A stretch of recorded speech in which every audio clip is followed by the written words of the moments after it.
And welcome back to the Buckle Up Podcast Universe with Brandon Rush Mama Rush. And we're happy to have a new and exciting guest on here today. But before we get to Dr. C, we're going to mention the fact that we just shot our 110th episode. We first started in April 9th of 2025. We have 12.6 million viewers and listeners in 36 countries and 396 cities around the world. So we are very grateful to have so many different people from different walks of life, which is what helps make this show so special. And we're giving people the opportunity to have their stories heard. Also, you can download this episode. You're welcome to put it on your Facebook out there for your people. And we're excited to have you. Or you can follow us on social media at Brandon Rush. That's BRANDONRUSHH on Instagram. And then our Instagram handle for Buckle Up Podcast is Buckle Up, which is BUCKLEUPPODCAST. So that's Buckle Up Podcast.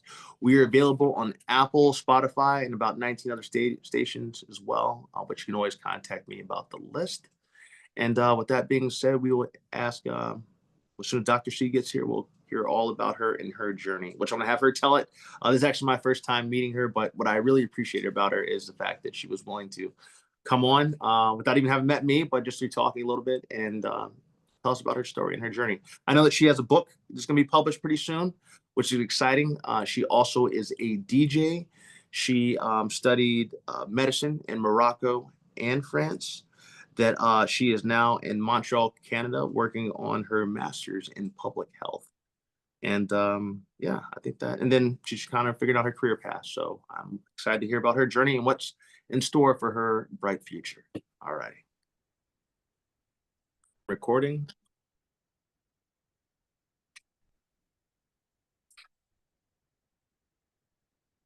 Let's see here. She should pop up any second now.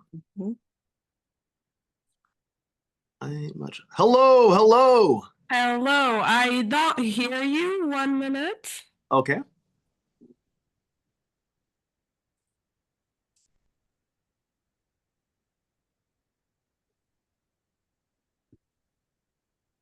Test 1 2. Test 1 2.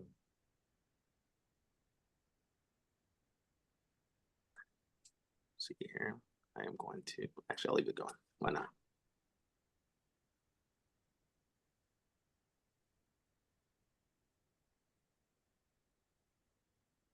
Can you hear me now? Hello. I don't wait. Let me come back.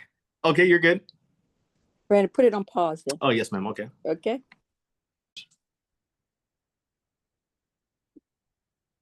Let's see here. She should be popping up any second now.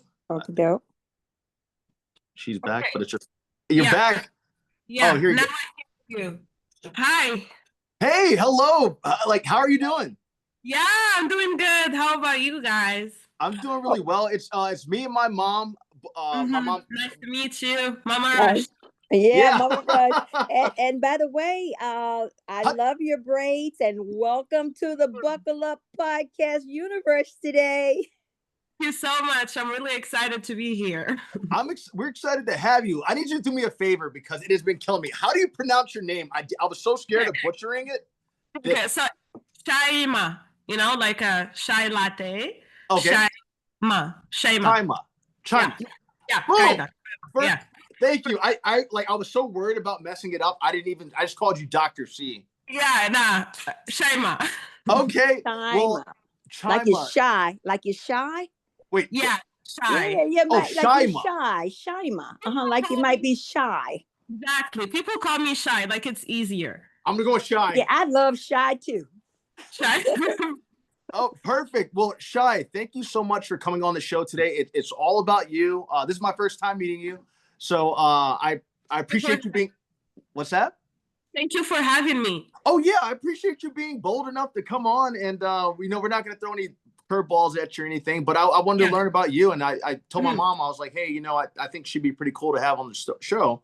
So it's literally your story. Now, where are you originally from? Well, I am from Morocco.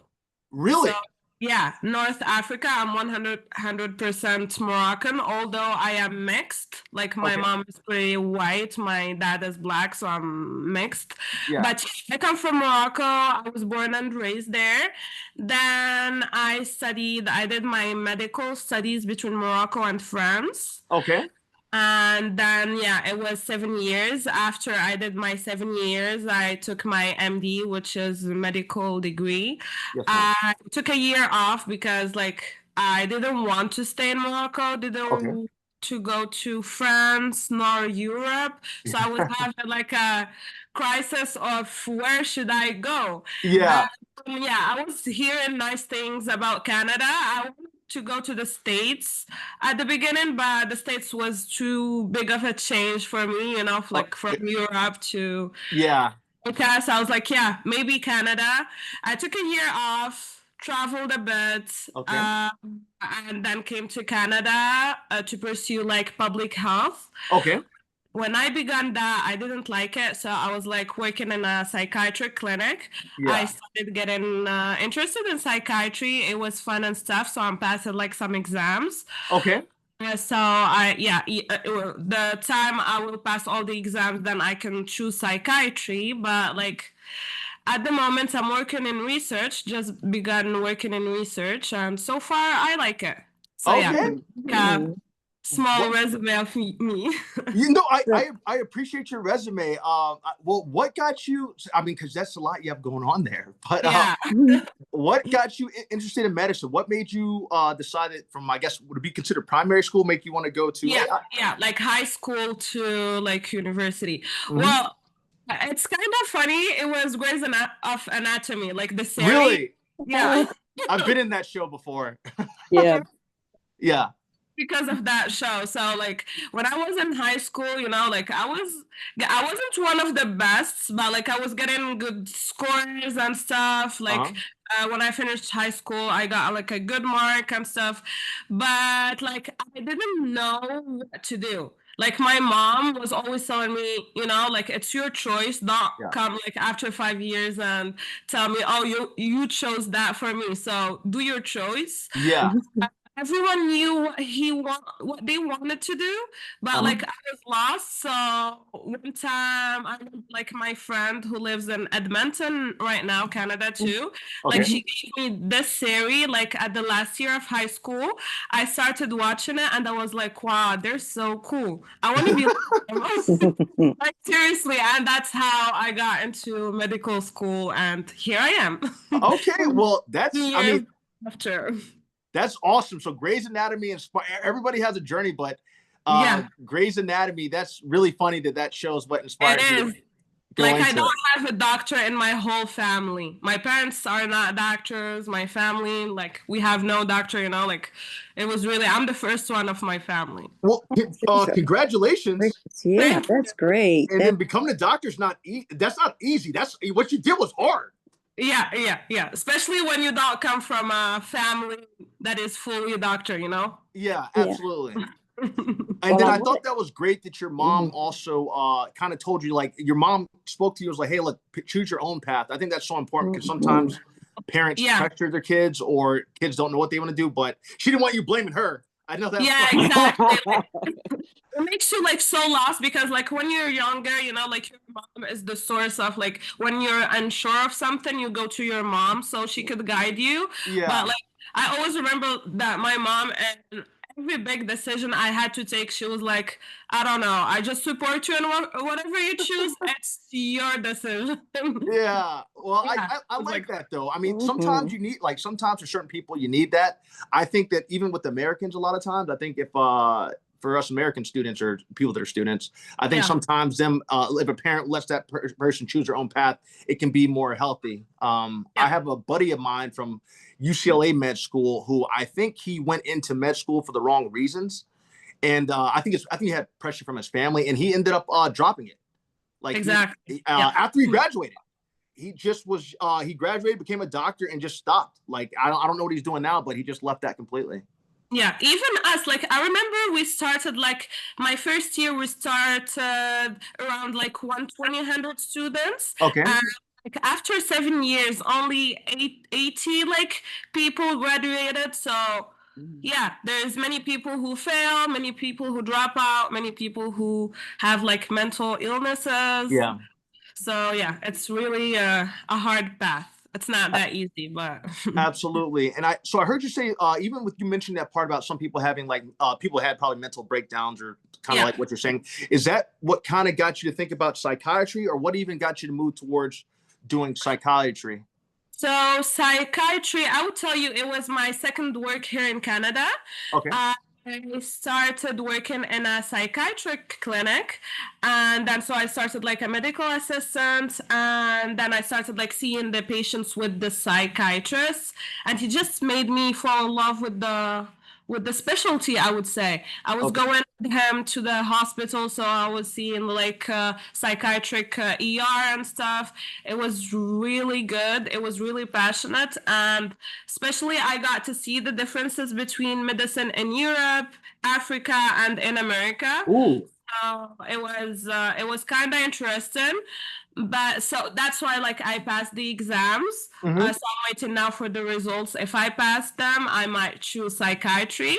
But I started working in research too, and like I find that it's interesting. So I'm working like now with an American company with like big, you know, the pharmaceutical like companies and stuff. Really? Yeah, so that's what I'm doing now. I'm trying to see, and like at some point I will have to choose between research and psychiatry, but right now I'm in research. How are you liking the research part of things? It's really nice. It's really challenging because like I come with a background of medicine, but like I find that experience is the key in research, and you know, it's like I'm starting over, so I'm trying to learn as fast as you can with the others, since like I don't have a major in research, but like colleagues do have, you know, like masters and MBs in research. But it's really interesting. It's really fun, especially if you are in an interest in like project, you know, like oncology and stuff.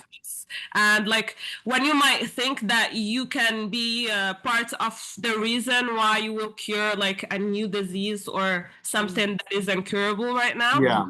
It's really nice. I bet. Yeah, you're adding to human society. You're helping the human. What's the word I'm looking for? You're helping mankind. Thank you. I was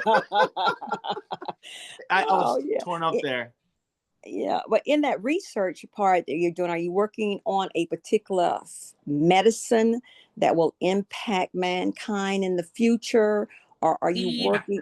Okay. Oh, that sounds great. And so it's like I'm working in a company, but like we have many projects, and each project can be with a different like pharmaceutical like company. Like let's say, for example, randomly Pfizer, you know, or Johnson and Johnson. So those are the ones that we work with, for example, with other bunch. And then it depends on the project. We have like many projects and many specialties, like in oncology, for example, to cure some types of cancer, and hematology. Like it's so different, and like there's a lot of projects, and sometimes you can find the cure in 3 years. Sometimes it would take you like 20. You never know. That's what's fun about it.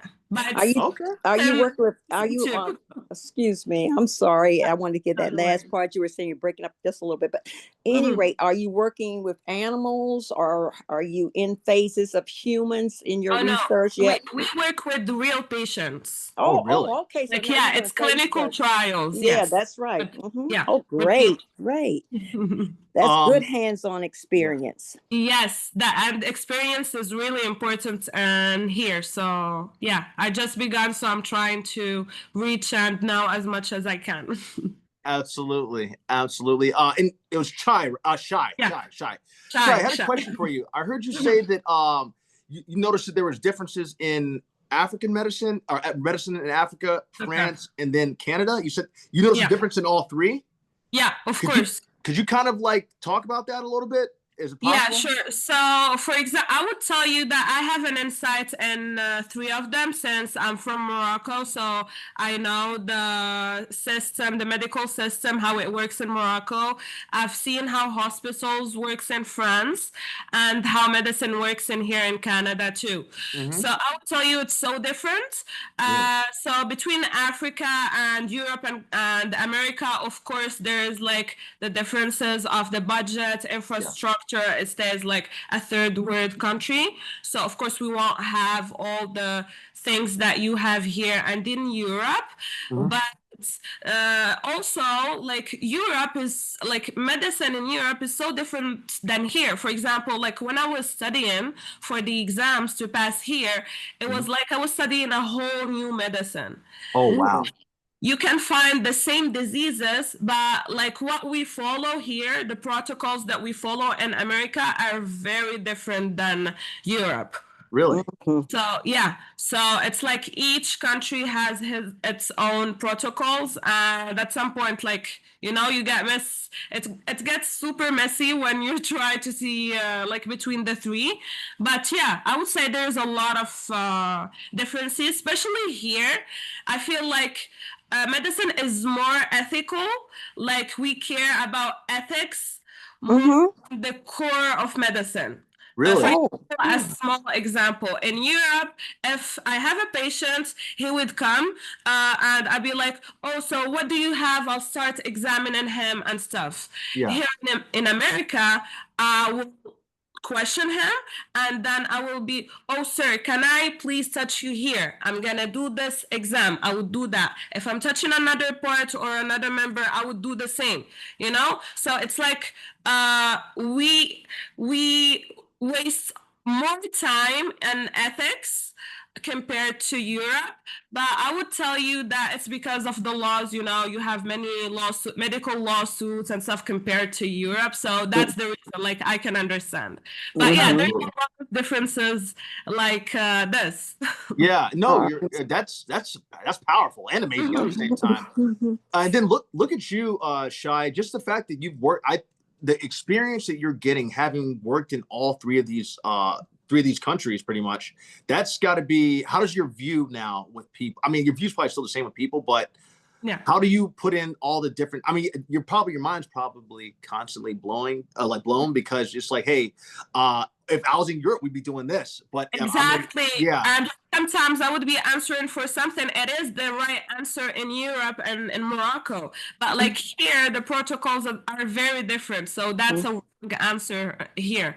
Yeah. So sometimes it'd be very confusing. But yeah. Well, tell me about the exam part of it. Now, in Europe, do they recognize, if you take the exams in Europe and your certification there, will it be recognized in Canada? I know the United States has a different protocol there for exams and stuff. So they probably will make you take more studies or make you take more classes. More classes here in the United States, even though you may have a degree from Europe. Have you come across that yet, or is that a part that you are getting ready for? Yeah. So as that's why, like I was saying, that medicine is so different, that there's many differences and stuff. So there is a site worldwide. It's called the WHO site, WHO. It's World Health Organization. Like, yeah, exactly. There is a list of all the universities that are declared internationally. So university, if your diploma is from one university that is in that site, it is recognized like internationally. So what you have to do is, for example, Canada or the States, it's the same, but you have to pass like 2 exams. Okay. Wow. You have your diploma that is recognized internationally, and then you'll have to pass 2 exams. So one practical, where you have like 12 stations, and each station has a patient, which is a doctor, and like the actors are so good. Like they would fake an illness so like really good. You would be saying, yo, this is too real sometimes. Oh yeah, like 12 stations, and you have to pass 10. You have to get like 10 stations over 12 to pass. Then there's the big exam, which is like made in 6 hours, and we have like 400 questions that like this is the latest exams that I passed. So yeah, so 2 types of exams, and once you pass that, you will have the right to be in the directory of doctors in Canada. Because amazing. As you may know, here in America, you have family doctor, but in Europe, there's a general doctor. Really? Oh. Yeah, because family doctor is a specialty here of 2 years. Okay. So, and in Europe, once you finish your 7-8 years, once you have your MD, you're called a general doctor. So that's the difference between like the 2 medicines. That's why we need to pass like the 2 exams in here. And it's the same things in the States, but it's more competitive in the States because, you know, like everyone is going to America, and then depending on the states, for example, Texas, I was doing my research. Texas is so full. Like it's nearly impossible to get into Texas because of the taxes. Yeah, because like doctors get paid like very well there compared to other states. So yeah, it's really competitive. Yeah. Well, aren't the doctors in Europe, and I'm not sure about the pay scale, but aren't they paid on a certain scale? It's not how well or how many patients you see, because you tell me about that process, about that pay structure versus the United States pay structure when it comes to doctors. And Chai, you're killing this interview, by the way. I'm blown away. I am too. You are. I mean, I'm going to have to rewind the tape a minute to go back to something else. But anyway, Chai, can you? Yeah, of course. I could enlighten you. So yeah, it's very different here. I don't know. I know that like Canada is kind of similar to America. Like for example, here doctors, they get paid like by the number of patients they get every year. So the more you see patients, the more you're gonna get paid. Because here, like health is it's free. So in Canada, like healthcare is free. So like the doctors, it depends on your specialty, and then it will depend on the number of patients that you will have like yearly, each year. But in Europe, healthcare is very different. There is the public health, and then there's the private sector. So you could find, for example, a doctor that is working in the public hospitals but have his own private thing. So that would make him like get paid so more. It's like a business. It's like having a business and like working at the hospital. So it really depends. It's very like diverse in Europe. It really depends on you. It really depends on the specialty. For example, like cosmetic surgeons, like they get paid a lot. It really depends on the specialty too. But yeah, that's how they get paid in Europe. And you mentioned something that medicine is free for patients. In Europe. It depends on where. For example, France, like you have a health card, but like sometimes they would be paying 70% or 60%. It depends on your yearly income. It depends on if you have your family with you or not. So it really depends. But I'm not sure about other countries in Europe. They may be different, How about Canada? Well, Canada here, healthcare is free. But you have to wait 16 hours in the emergency. Oh, wow. Yeah, man. Yeah. There's nothing perfect in this world. Yeah, if you got to have it's a positive and negative. Yeah, you can't. You can't have it all together. Yeah. So you're on like a bit, I guess I'm going to ask you this question. You mentioned public health. You're thinking about public health. Am I mistaken on that? And psychiatry. So you're right now at a probably a crossroad between public health, psychiatry, and you're liking research. So at this crossroads, when do you think you'll get to the point that you say, okay, I think I'm going to choose this path? That's the thing. So after my year off, where I kind of decided when I wanted to come, so I chose Canada because like my sister was coming with me too. She just graduated high school, and we were like, you know what? Let's go both to Canada. So we went together, and I started that after my MD that I finished. I came here and did like a master's in public health. Okay. Because like at the beginning, I wanted to do a specialty in public health. But when I started like public health, I was like, this is not good for me.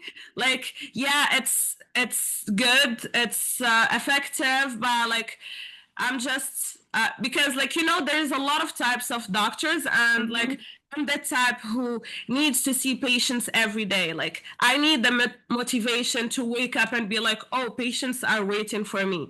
Like I'm see the smile on patients when I treat them and stuff.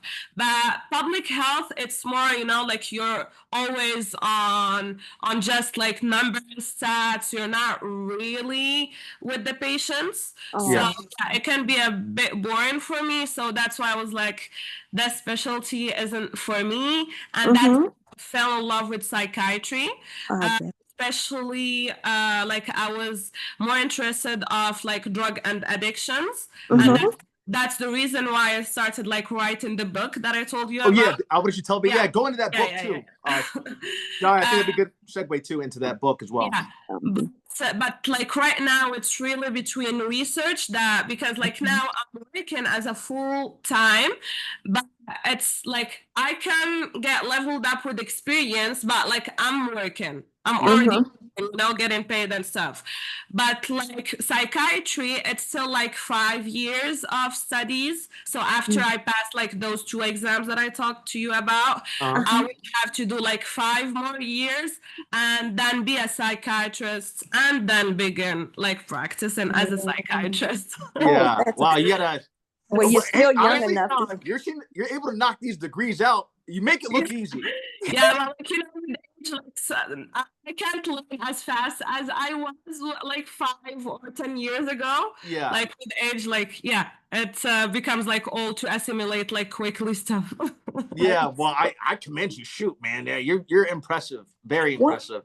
One thing I wanted to ask you about psychiatry, that whole area. Do you see more, or in the experience you've had, and you will get more experience, do you see more men or more women that really seek out the health care in that area of the mind? Well, it really depends. So there is the psychiatric emergencies. And the psychiatric emergencies, you see I would tell you, mostly women or older men. Really? And older men. Okay. Yeah, older men. So because like women, that women, they do like hysteria crisis more than men, especially women between 20 and 40 years old. So we see those a lot.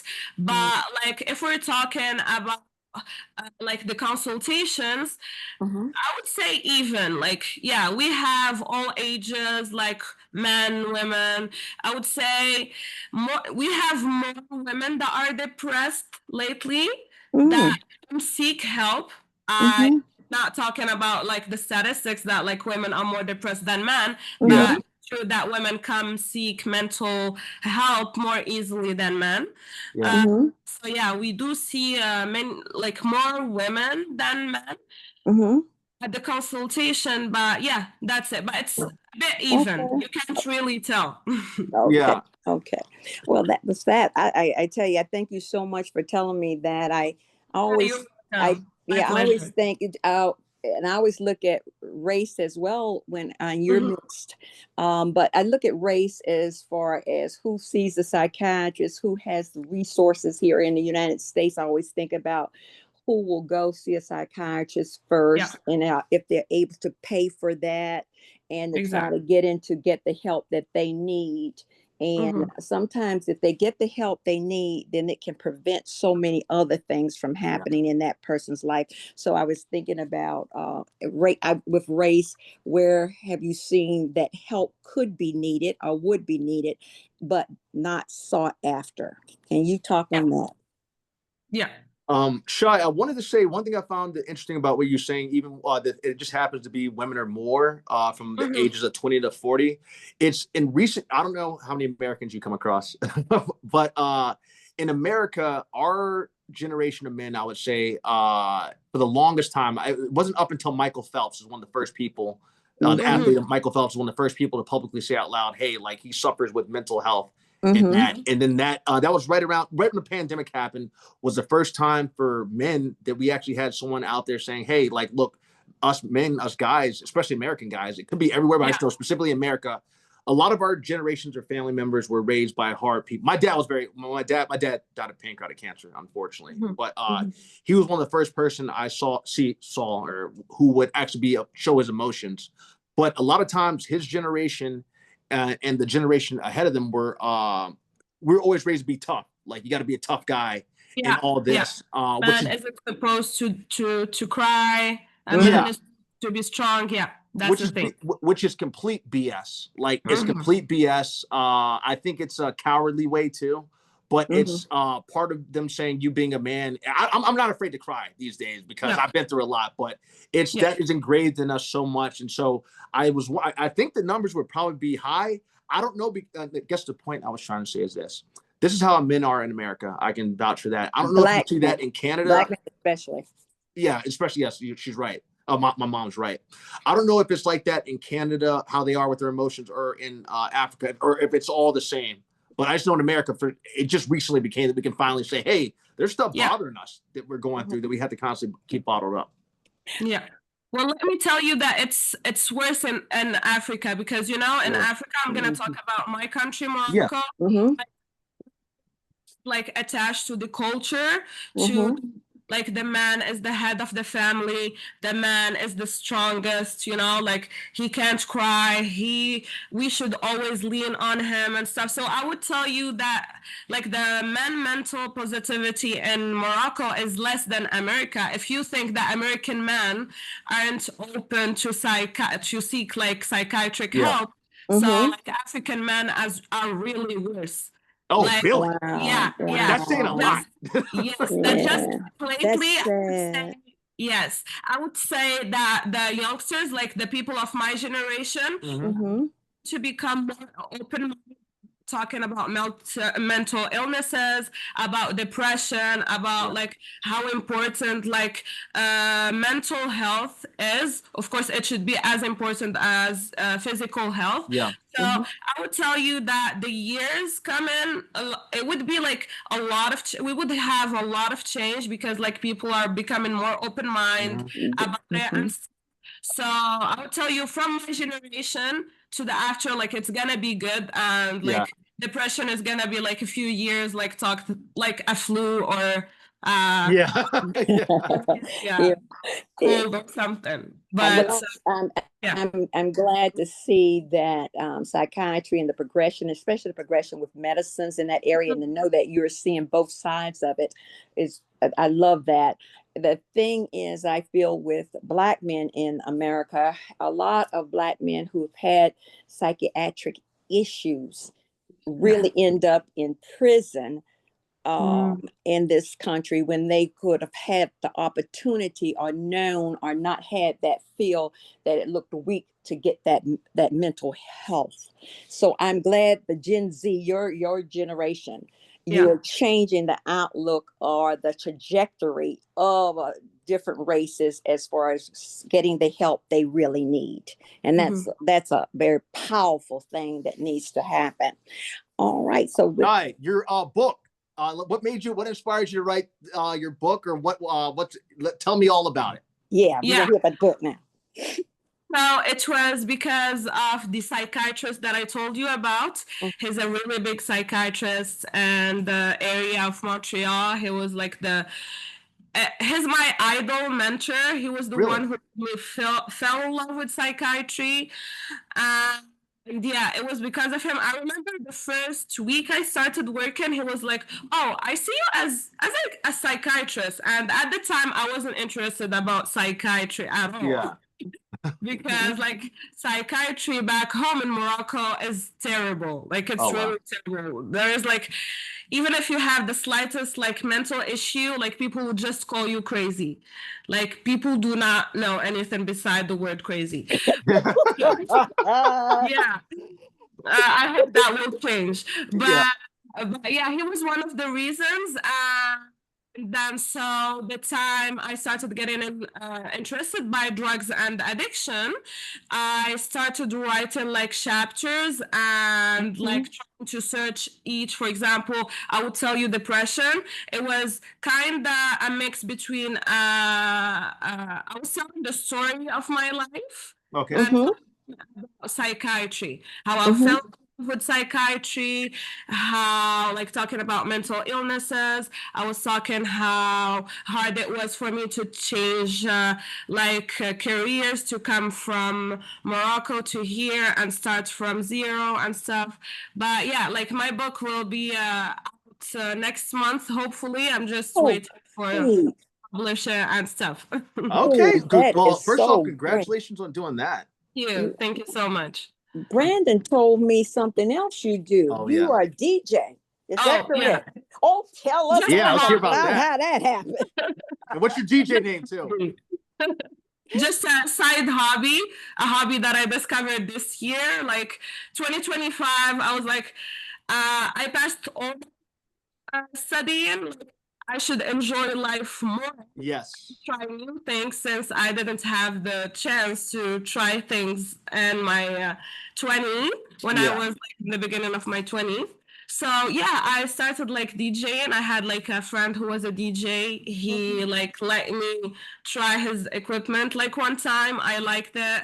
I bought a small table, then started learning. And just this summer I started like having gigs. So I'm performing and events and stuff. Yeah. Oh, great. Oh, wait, what's your DJ name? I'm sorry. Red Monkey. Red Monkey. I got it right. My Discord. Who gave you that name, Red Monkey? Yeah, where did that come from? It's my gaming tag. Oh, you play games? Yeah. I'm a big gamer too. I'm Sparrow. Really?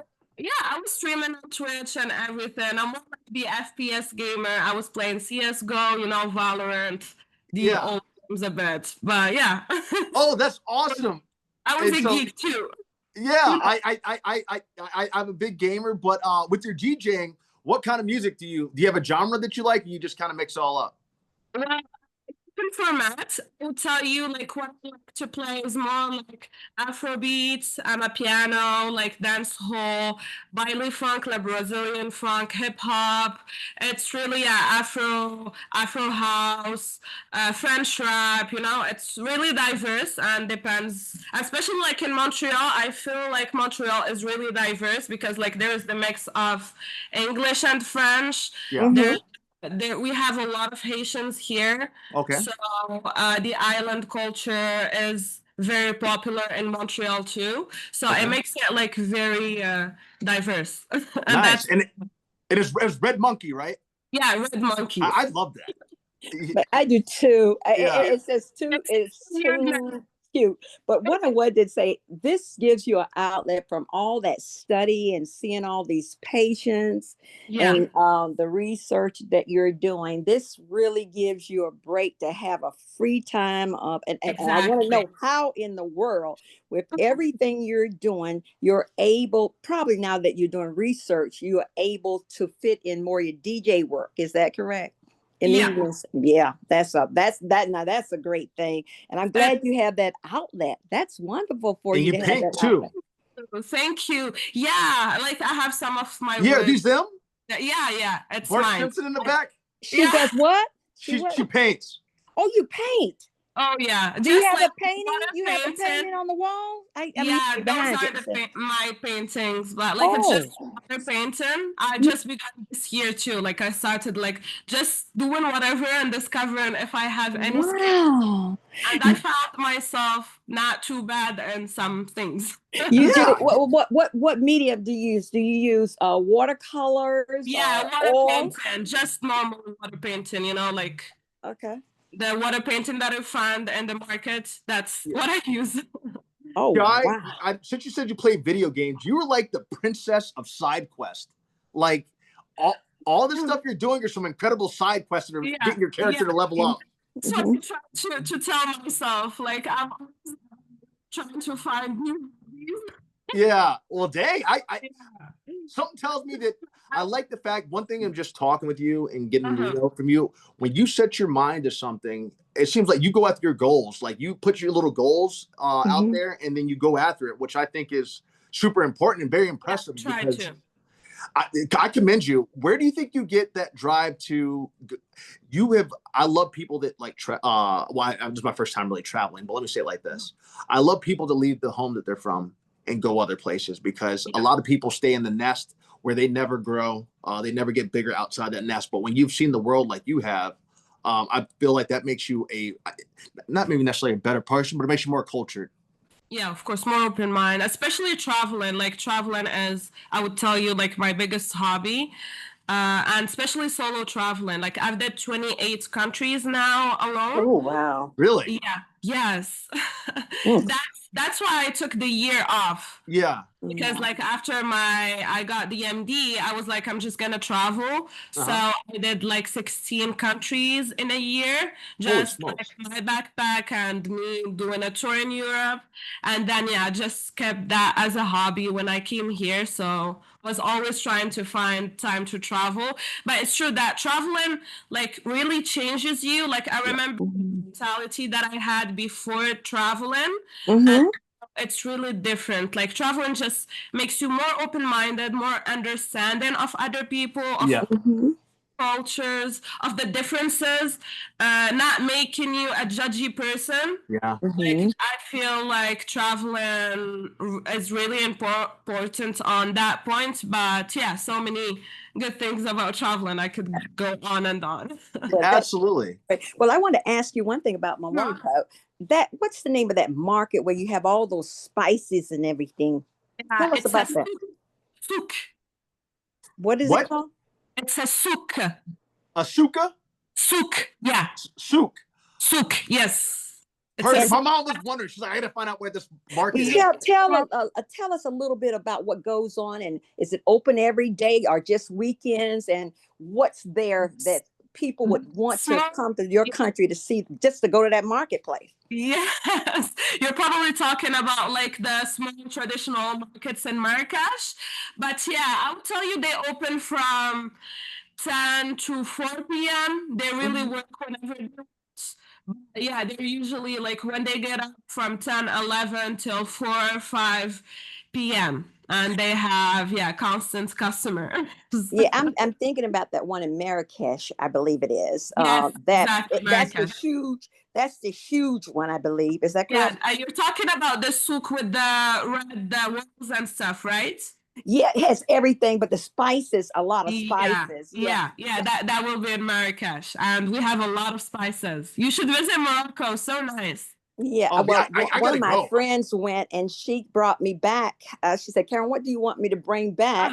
And she knows I love to cook. And so she brought me back some, I guess I can tell you, some very fragrant, but some excellent seasonings for food. And it just changes up everything. And I love those spices there because they're so fresh. And I was so happy that she brought those back for me to use in my cooking journey. So I love that. I had a question for you. What would you, you've done so much. I'm extremely impressed by you. Yes, she has. What would you tell your 18-year-old self now? If you could go back and tell your 18-year-old self, what would you tell that person, whether it be knowing what you know now and everything?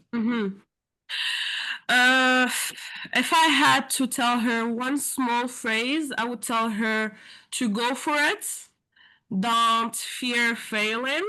That's what makes you go on, and that's what gives you experience and wisdom. I love that. Well, no, thank you so much. The reason I asked is we have one of our missions here is I'm trying to give back and help inspire the next generation. You know, kids that don't know what they want to do. A lot of times with even social media stuff, kids get bullied and maybe not even have a path of life and figuring out what they can do. So everyone that has come on, including you today, which is why I'm so glad they have like a list of things they can learn from you. I wanted them to show someone that was fearless, and you are fearless. It's a person that's gone after your dreams of being able to do these different things. So you were very inspiring. So that's why I wanted to ask you that question. Well, I'm gonna do a quick round with you of question. And I want you to tell me which one. Well, you've already answered the question on public health or psychiatry. So you said psychiatry. Okay. Now, how about I'm gonna give you 3 others and you tell me which one you would pick. Stethoscope or a laptop? Stethoscope. All right. Okay. All righty. Sleep or coffee? If you drink coffee or tea. I'm not a coffee drinker, so sleep for sure. All right. A beach vacation or mountain retreat? Oh, beach for sure. Beach. Oh, great. That's my round of questions I have for you. Thank you. Yeah. Just break it up a little bit. But thank you so much. And I know the students out there who are thinking and contemplating, as Brandon has mentioned, and our viewers, they're just trying to hear from people from all over the world. And you have brought such a beautiful flavor to the flavor and done us a great favor, our community of people, a great favor of enlightening them about so much, and how you being so young, you've accomplished so much and continue to accomplish so much, and writing a book and having fun and seeing the world. And so I appreciate you so much, Dr. Chai. Thank you so much. And Red Monkey. So I appreciate you so much. And tell me a little bit about your braids. Do you braid your hair yourself?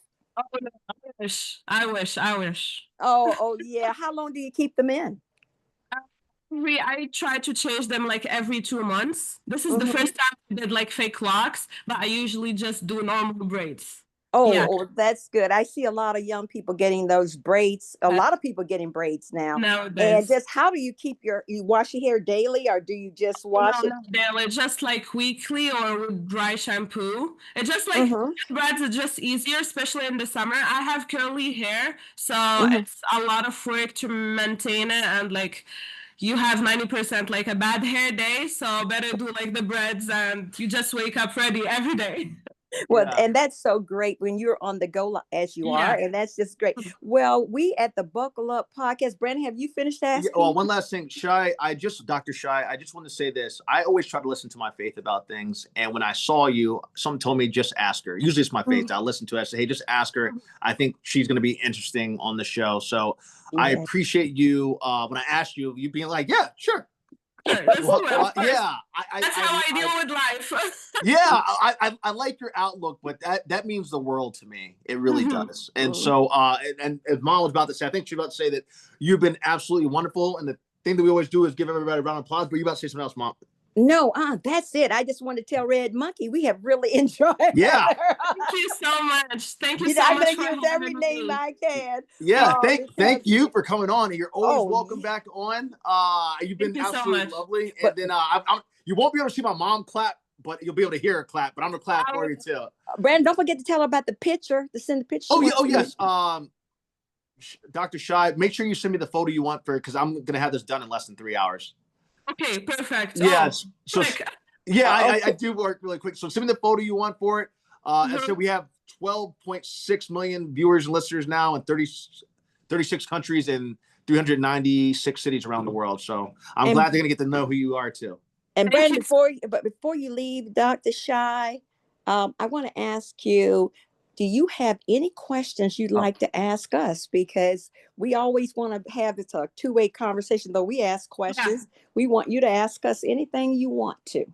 Yeah, well, really interested about how did you come up as son and a mom to have like your own podcast. I saw like on YouTube some of your episodes and on Apple Music, but I really, because like we don't not like it's not common to have a show by like a mom and her son, so I'm really interested. I would want to know, how did you get this idea? And Brandon, this is Brandon's deal. Brandon, tell her. My mom was thinking about going back to work. To be honest, the story is my mom was thinking about going back to work in her age, and I couldn't have that. And then my nephew, who's 11, came to me and he said, Uncle B, I'm worried about not being able to go to college. So I spent I was like, God, I got to come up, like literally God help me come up with something that I can do to figure this out. So, and spent about 4 days working on it. And I was like, I can't remember, a friend of mine who's a Marine said something about, hey, B, like, it'd be cool to do a podcast. And so I was like, you know what? Let me try and figure this podcast thing out. If I can figure out acting, I can figure out the podcast. And then I asked my mom, would she join me? I love my mom. My mom's the funniest person I know. Yeah. She has a lot of energy. And I asked her if she would do it. And she was kind of like, I was waiting to see when you would ask me.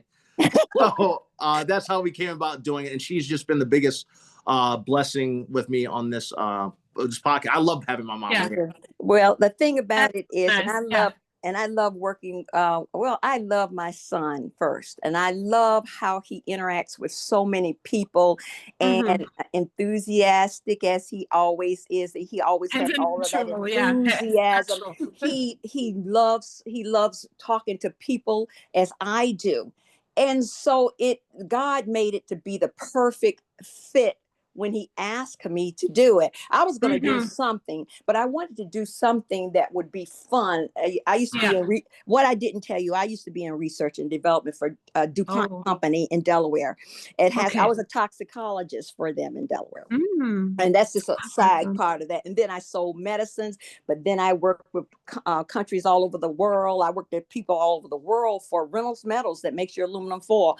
So I worked with all of those people all over the world, giving them product from Reynolds Metals company. So I've had a diverse background too. But when Brandon said he was going to do this, and I saw how hard and how quickly he picked up on what he wanted to do and how he wanted the show to go and what he wanted the show to be. And since he's been on almost 80 TV shows and been in movies and all, he knew God gave him everything he knew to make this show successful. So I appreciate you so much, and I appreciate my son. And thank you for asking that question, because you're the first one. Thank you for answering me.